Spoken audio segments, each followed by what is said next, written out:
They wanted 1,000 new designers. Where were we going to find 1,000 designers? How are we going to convince them to come to this company that didn't really have a design culture at that time? Yeah. How are we going to create a career framework for designers? How are we going to integrate them into the company? How are we going to um, get the rest of the company to accept them into the company and to work with them? Wow. All of these really, really serious questions that we had to address. I didn't know the answers to those questions.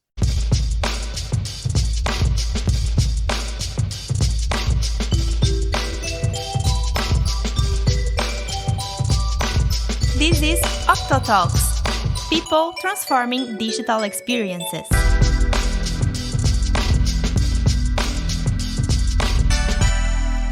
Doug Powell worked as a design leader in Expedia.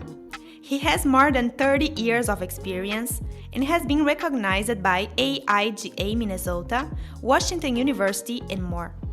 He's been invited to present at a variety of global conferences, forums, and events from organizations such as Beirut Design Week and Yale School of Management.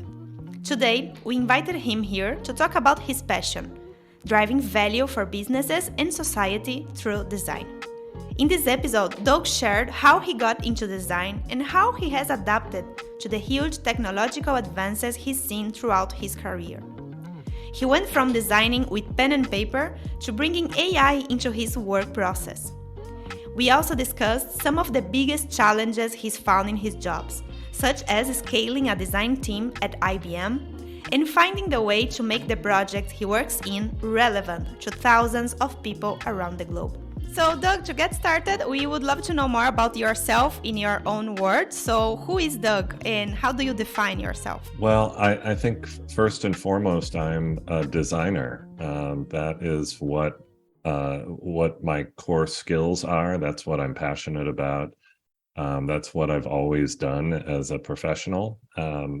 My Early in my career, I started out as a graphic designer, so a very visual orientation, um, and that's what I did for the first 10 or 12 years of my career. And during that time, the design changed and Yeah. technology changed. This was during the 90s when when the internet was just becoming a thing. So designers needed to figure out how to become how to do design in a new way, in a way that was about digital interactions, about screens, about taking a user, a person, through a digital experience. And there was a whole set of practices and ways of working that I needed to learn Yeah. to kind of to be a designer in a new way. And that's continued as I've gone through my career. The technology, the business world, the world in general, design, all of these things have changed, and I have followed that path. And my career has changed in unpredictable ways, and my ways of working have changed along with it. So it's been a fascinating journey for me, and I'm still inspired by doing design. I Mhm. don't do hands-on. I don't do design in the same way that I did early in my career anymore. Sure. But I still bring that. I still bring my design skills, my design point of view, and my design thinking to everything I do every day. That's nice. It sounds like a very dynamic career and experience. But yeah, I guess that you have to adapt, right, to evolve in order to evolve. Because if you just do the same thing your whole life, it's difficult, right, to evolve as a professional, and it's kind of boring, I would say. Yeah, yeah. No, I think you're right. And I don't think I would have a career now if if I wasn't able to Yeah. evolve. And you think about what we're faced with now as designers and as creative professionals, with all sorts of new Mm, changes and technology changes with AI, just to yeah. name one. I mean, we are in the middle of another one of those moments where we're going to have to figure out a new way to contribute, a new way to be relevant, and a new way to work that advances this set of technologies that are emerging in real time. Of course. Let's go a little bit back, Doug, to your days as a beginner. Can you tell us what inspired you to become a designer? Well, I was as a child, I could always draw very well. I was the kid in school who could draw pictures, and they looked like the thing that I was trying to make them look like. and and that was something that I loved doing. I loved that process and that experience.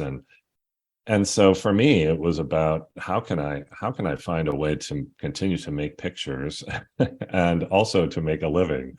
Sure. um and at the time, graphic design was and design as a profession was really just becoming a thing. Mhm. And I was lucky enough to study visual communications at university, um, and to learn some of the formal aspects of making visual images in a way that could be used in a business Yeah. setting, in a business, to solve business problems.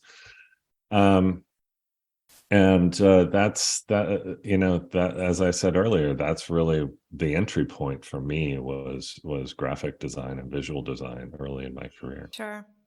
And from that entry moment, let's say, up until now, I mean, now you are a design leader. So maybe you can give us an overview of how you make these changes, right? From that graphic designer to the design leader you are today. And also, why do you think you ended up as a design leader?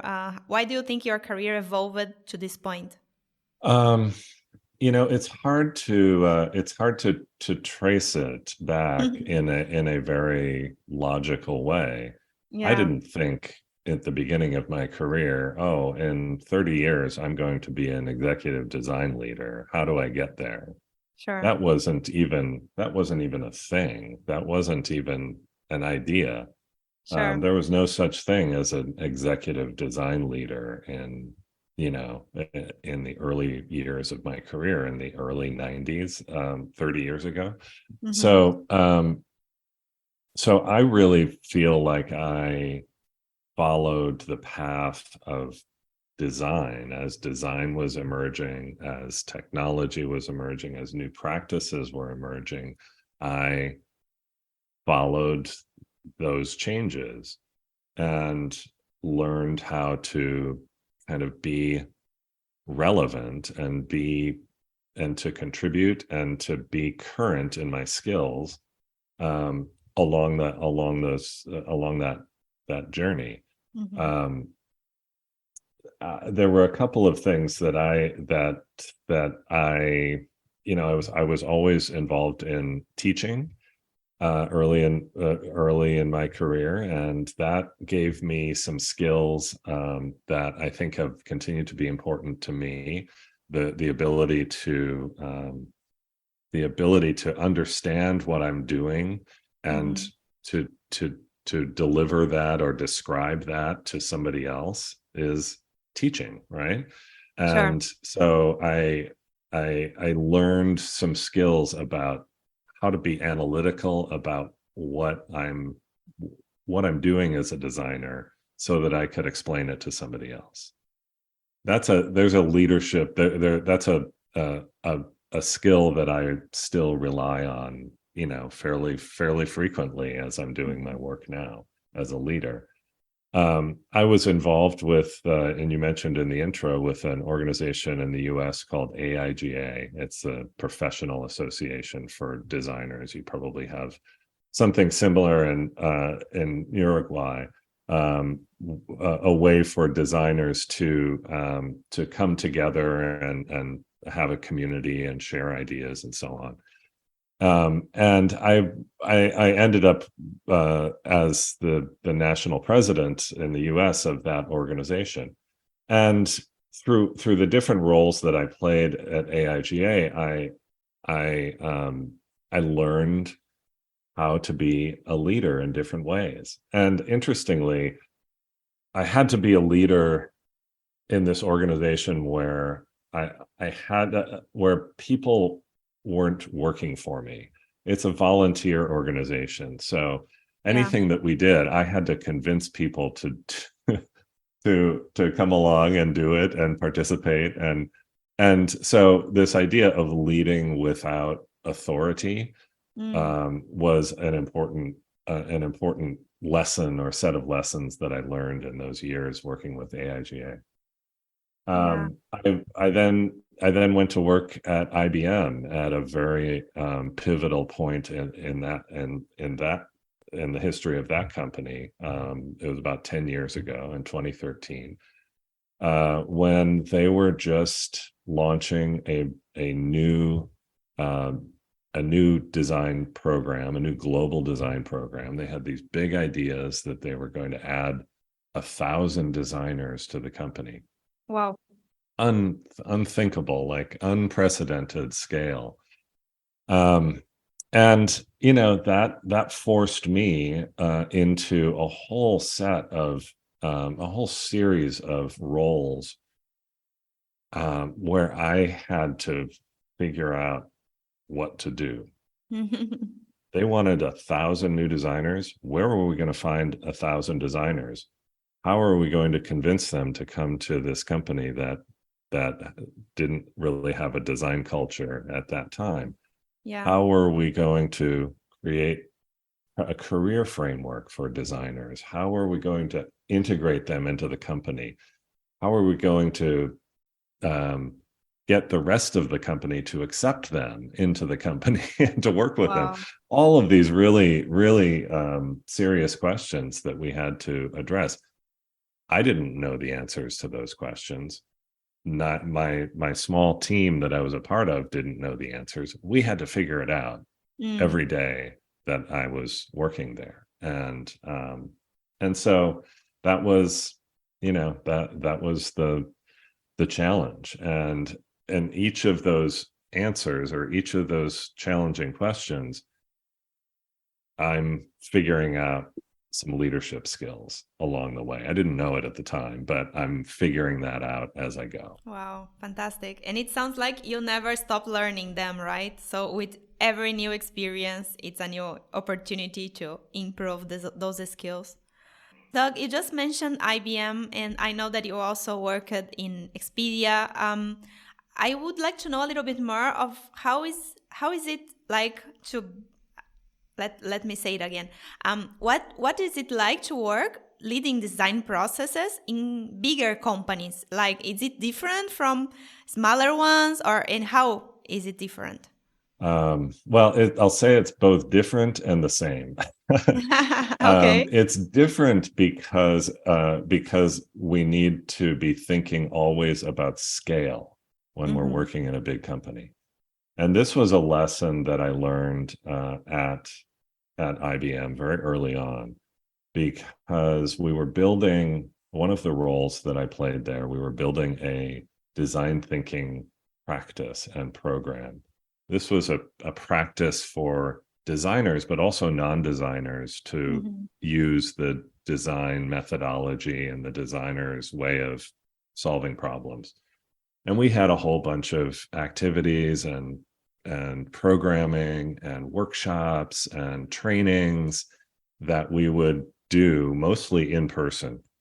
And we were doing all of these we were working really hard, and we just so we were doing really good work, and people were responding to it very well. It felt like we were Mm. moving the needle. We were Yeah. changing the company. And then after a couple of years of doing this, we stepped back and we looked at what we had accomplished. And at that point, we had impacted something like 10,000 people at the company. It was a number that for us at the time was like, wow, that's pretty impressive. Mm. And then we realized that IBM is a company, or was a company at the time, of 400,000 people around the world. And so we realized that, yeah, we've been working really hard, and we've been doing a lot of these trainings, and we've impacted a lot of people, but it's it's a tiny little sliver of the bigger organization that we need to touch. And Sure. so we realized that we had to be thinking in a whole different way about scale. And that was a real lesson for us, that even though that it's not just about working hard, and it's Hmm. not just about touching one or two or 10 or 20 people. It's always about thinking, how can we touch 1,000 or 10,000 or 100,000 people. Wow. So that was the thing that was very different about working in a big company. At the same time, we need to remember as designers that we need to always be using our design process and methodology and way of approaching a problem, um, at the beginning of that. We can't. Hmm. So it's always one of my, you can see it behind me on my wall. Today as a prototype is one of my mantras. So the idea of prototyping, of quickly trying a new idea, and and building something, making something, and then testing it, is something that designers do all the time. And that so even though we needed to get to scale, we also needed to be prototyping really, really fast and really at a very small scale, testing our ideas, and then thinking, okay, how can we take this whatever it is, this activity, this workshop, this artifact, how can we take these things that we're making and Hmm. make them accessible and meaningful to hundreds of thousands of people around the world. So Wow. that's the challenge in a big company, is to always be thinking, we've got something good here, and we need to get it to as many people as we can. Wow, it's impressive and it sounds very challenging. I always have this sense that bigger companies mean slower processes. And when I compare it with the design methodologies that we know and that we put in place here in Octobot as well, in which everything is so dynamic and should be so like fast, right? I believe that you are always like balancing velocity and processes and making sure things move forward. So yeah, I think it sounds very, yeah, challenging. Mm. Yeah, velocity is a big theme and a big concern in big companies right now, because they all know, you're absolutely right. They all know that their tendency is to move very slowly. Yeah. Um, and that's a risk for a big company, because there are smaller companies and startups out there that can move very fast and can disrupt markets, Mm. uh, you know, in, uh, in very unexpected ways. And that's the risk for a big company right now. So velocity. So as we're working as designers in big companies, we need to constantly be thinking, how can we not only work faster, but how can we demonstrate to the rest of the company that we're working faster, and that they can work faster too if they work in our ways. Yeah. um, Because there's a perception in big companies that designers are slowing things down, Sure. and that's I don't believe that's the case, um, but there is a myth Mm, um, that is emerging that design is slow. sure. That's a problem for us. Yeah, I know. Our design team, Doug, they are, living with those challenges as well in a smaller scale, of course, but I guess the challenges are very similar. And in fact, when I told them that I was going to interview you, they got really excited and sent me some questions. So some of the questions here are from Octobot's design team. And one of those is, what is your creative process when you are facing a new project? We would like to pick your brain and understand your steps when you have a new project on hand. Yeah. Well, I mean, uh, with new projects or any project, we need to first understand who is who is the person or people who are going to use this thing that we are trying to make, Mm, um, and how what do we know about them, and those are key questions at the beginning of any project. sure. Who are we designing for, and what do we know about them? At the same time, what do we not know about them? And how can we understand more about who they are, what they need, why they can't get that now, and how we can make it easier for them to do the thing that they need to do. That is a universal. You can use those questions in any project that a designer or a design team is Mm, beginning. If you don't have the answers to those, then we've got a whole bunch of, in our design toolkit and our design practices, we've got a whole bunch of ways to answer those questions. We go out, we find those people, we mhm. spend time with them, we observe them, we talk to them, we ask them questions, and we get to know them. And that is that that's the way we work. That Yeah, understanding human beings, human needs, human behaviors. sure. And then we get into prototyping, and how we understand this person now. We've got we've got some ideas for how we can make their life better. We've got how we can help them do that thing that they need to do. Let's build that as quickly as we can, and let's go back to that person and show it to them, maybe have them try it, if depending on the fidelity of the prototype. And they will tell us, they will always tell us if we've got it right or not. And if we didn't get it right, which is most of the time, by the way, if we didn't get it right, they'll tell us what could make it better. That is just human nature. If I put something in front of you and say, Reggie, this is a way to make a podcast, and you look at it and you say, no, that's too complicated, I'm not going to do that, Mm, um, then I could say, well, what would make it simpler? And you would tell me. I yeah. don't want to do 10 steps to make this thing. I want to do 1 or 2 steps. Okay, well, let's go back and let's see if we can make that better.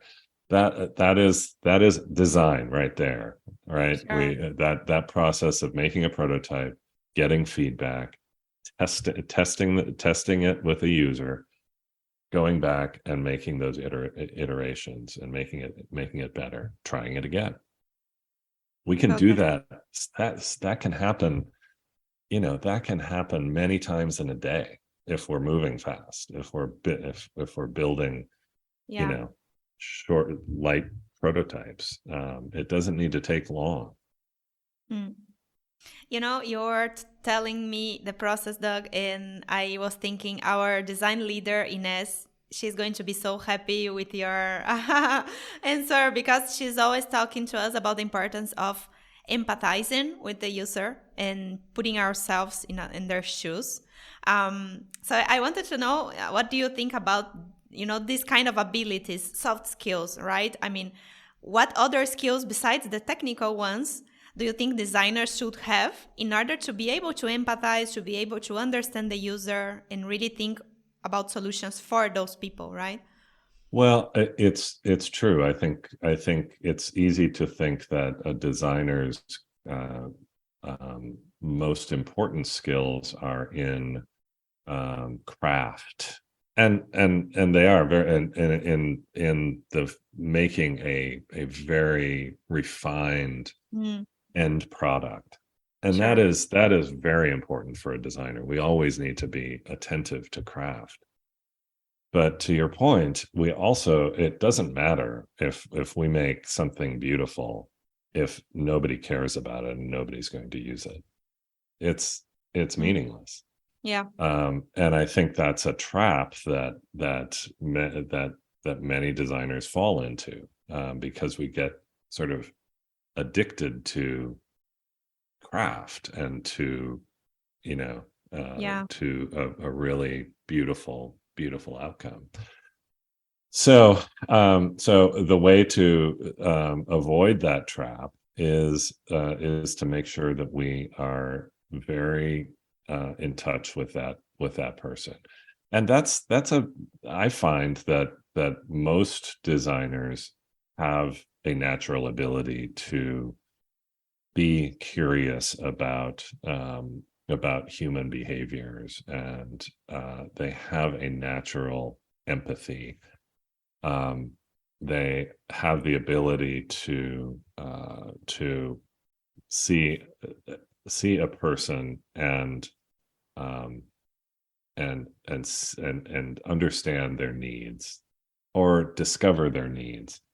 When I was at IBM, we were hiring um, a lot of designers at the beginning of their career, because again, we were hiring mm, hundreds and thousands of designers there. yeah, So we were hiring entry level designers who had just graduated from university, and they would come in, and they would spend time with us in a sort of a boot camp mm, onboarding experience.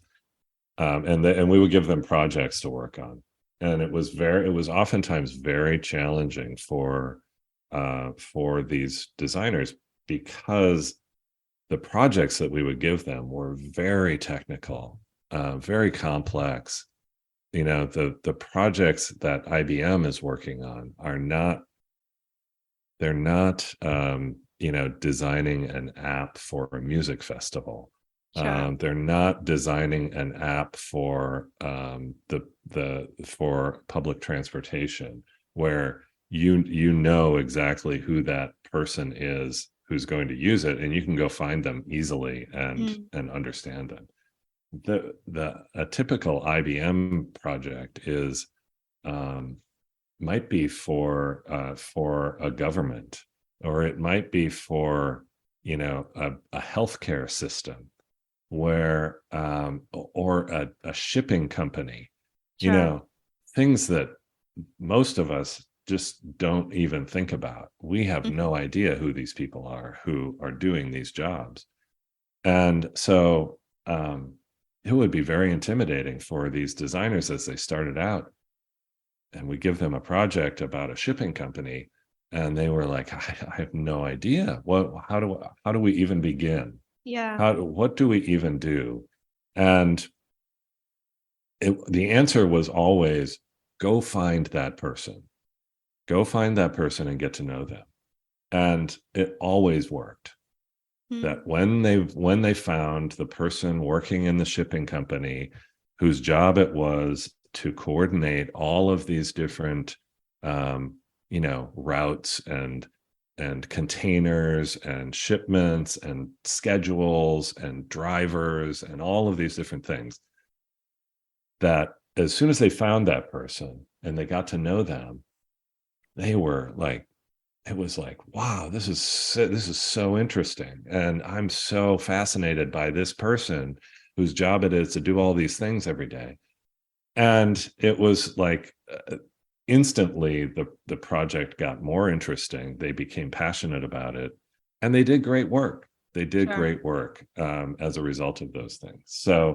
Um, so those abilities to be curious, to go find people, and to get to know them and develop that empathy is really very important. It's an essential skill as a designer.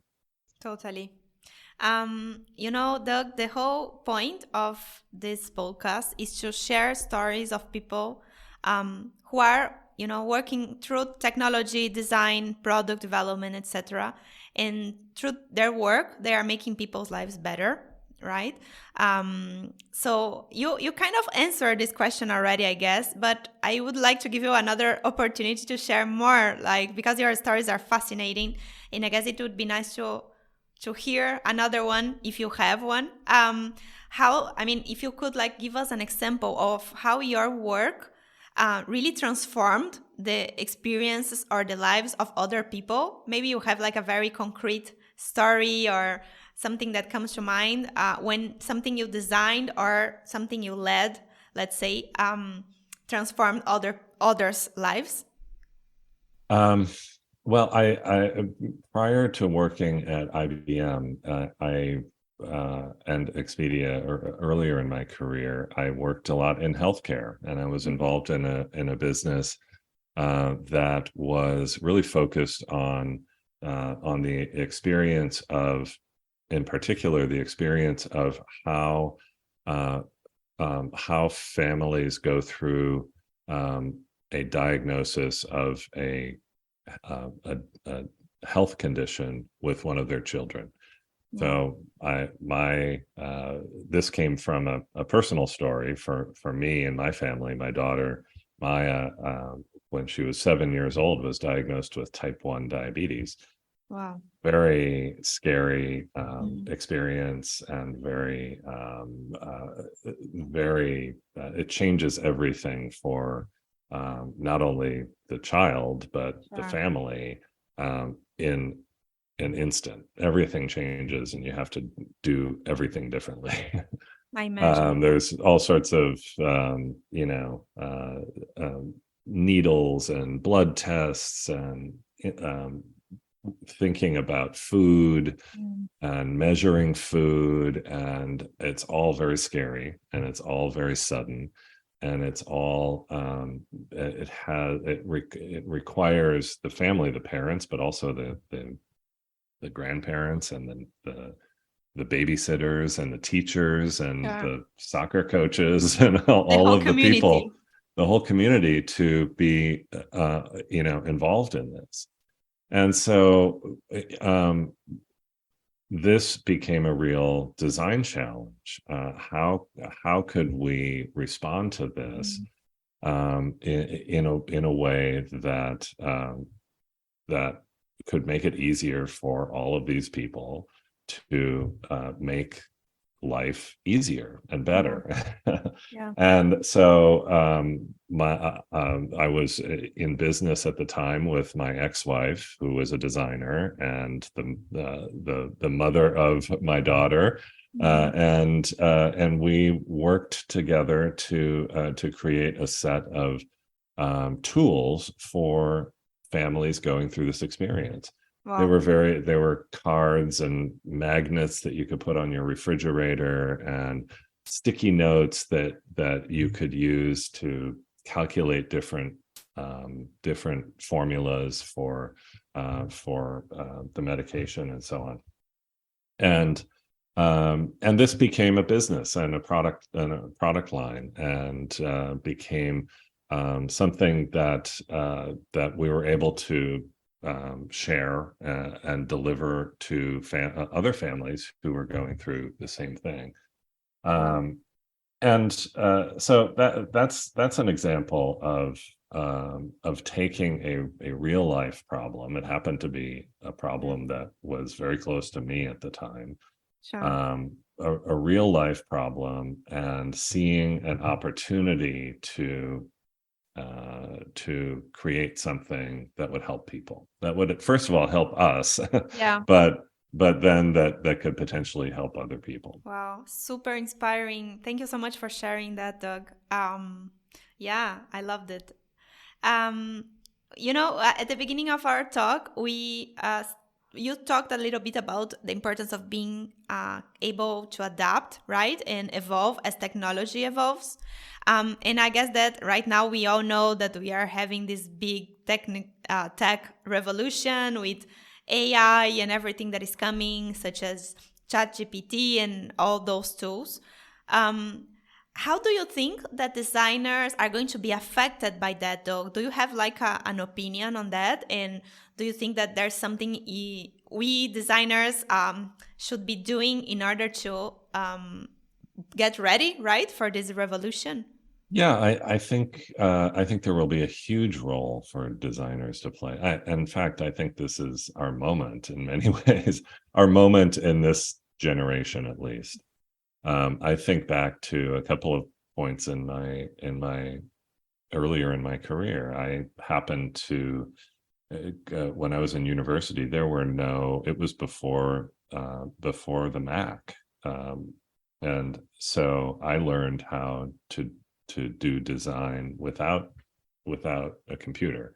Mm, And then shortly after I left university and started my career, it was like it happened, and it happened right away. Like yeah. within 1 year, it went from not even a thing to you have to know how to do this, and if you don't, you're obsolete. Um, and there were a lot of fears at that time that, oh, this is the end of design. Designers will never have the computer will do everything for Mm. that designers do now. Well, obviously that didn't happen. Thank A God. decade, yeah, a decade or so later, not even a decade, the internet, same thing. Like Mm, how oh, this is going to change everything. This is, now um everything's on a screen. We're not going to need paper or books or posters anymore.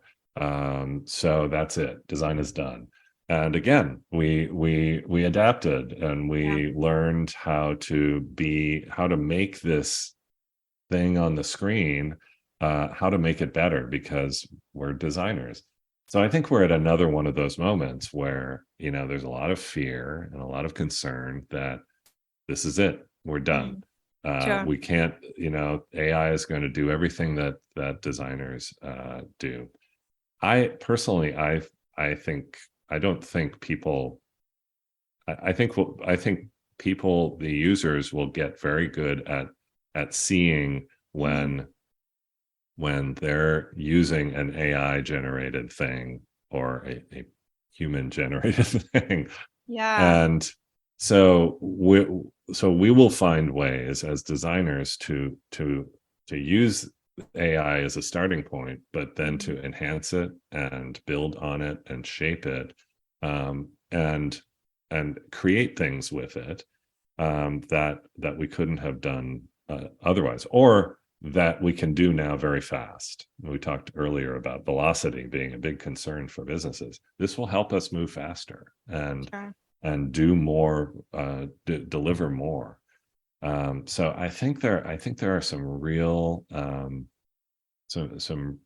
some real. It's scary, and Yeah. it's, but I think in the end it will be a really positive thing for design and for designers. And Doug, how do you keep yourself up to date in terms of these new trends or new tools, news in general about design? Do you have like any specific channels or people you follow, or I don't know, anything to recommend in terms of being updated with all of those changes? I do. I listen to great podcasts. That's Hopefully, good. like this one, where I can, stay in touch with people. I'm always scanning, Mm, what's out there and what people are talking about and writing about. I try to kind of keep myself connected through the social networks. LinkedIn, I think, has become a pretty good source of information. There's a ton of material on Medium, obviously, um, and so I've kind of curated my yeah. feed so that I'm tracking the people I need to track. Um, I also really like it um, when people who are outside of design uh, are talking about design. Okay. And an example of that is one of my favorite podcasts that I love is by um, a guy named Bon Ku. First name is Bon, last name is Ku, and it's called Design Lab with Bon Ku. And Bon Ku he's not a designer. He is a doctor, a physician, and Wow. he works in an emergency room in Philadelphia in the US. And he is one of those people who's just really, really curious about design and how design can make this environment, this emergency room that he's in, and this work that he's doing every day, how it can make it better. And he's just a fascinating guy. And he invites designers Mm, onto his podcast to talk to them about design. And he's not a designer, so he's asking them all these very curious questions. And I find it fascinating. And the conversation usually is much more surprising and much more revealing than when designers are talking to designers. And because he comes from a completely different set of experiences and a yeah. point of view, and his own training is obviously very different. So I find that one to be fascinating. I highly recommend it. Oh, that's a great tip. I didn't know this one. But I know what you mean about having people from different areas, joining a conversation and asking those questions. I always feel like when you have a fresh pair of eyes, right, looking at what you are creating, they always will bring something different because they are not like immersed in your, no reality and tools and etc. So yeah, good to know. So Doug, I found this conversation super interesting. We went through like different moments in your career and learning points and aspects of your work as a designer. If we had to go back on time again, and maybe just imagine that you could do something different, would you like? Do you feel like is there something in your career or experience that you would have done differently now that you have all the information you have? Well, I often joke that my secret, I'd love to become a mail carrier, a postal carrier. Okay. Partly because in my job now, I very rarely finish anything in a day, because I typically am working on very long projects, Yeah. and I never get that satisfaction of starting something in the morning and finishing it at the end of the day and being done. Sure. And so I see our mail carrier every day and I think, what a great job. They load up their bag in the morning, and they walk around or drive around the neighborhood, and they gradually Yeah. they empty their bag, at the end of the day, the bag is empty, and they go home and they're done. I think, wow, that is what a great job that would be. Yeah, it sounds So satisfying.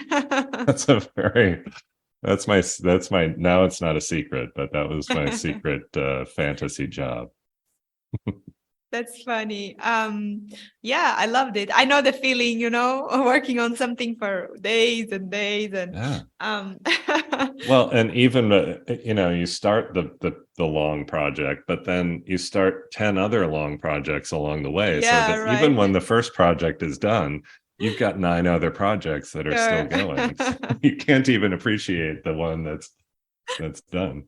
It Um, was a little different early in my career when I was a graphic designer, because we were yeah. working on a thing very often, a poster or a Mm, book or something, and you would get that it would go to you would send it to the printer, and then the printer would send it back, and you had that thing that you made that was, hopefully beautiful, and hopefully you yeah. loved, and you got to open it up and see it for the first time and smell it. It smelled like ink, and touch it, and it was there were very a lot of satisfying things about being a graphic designer, that I miss also. Yeah. And I guess my final question, Doug, it would be like, if you had to move, if you have to look to the future now, right? I mean, we already talked about the past.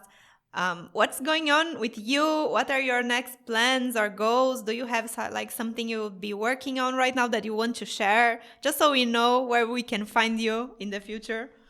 Well, thank you for that. Yes, I left my role at Expedia a couple of months ago, so I'm currently asking myself that question every Mm. day. What's next? Where am I going?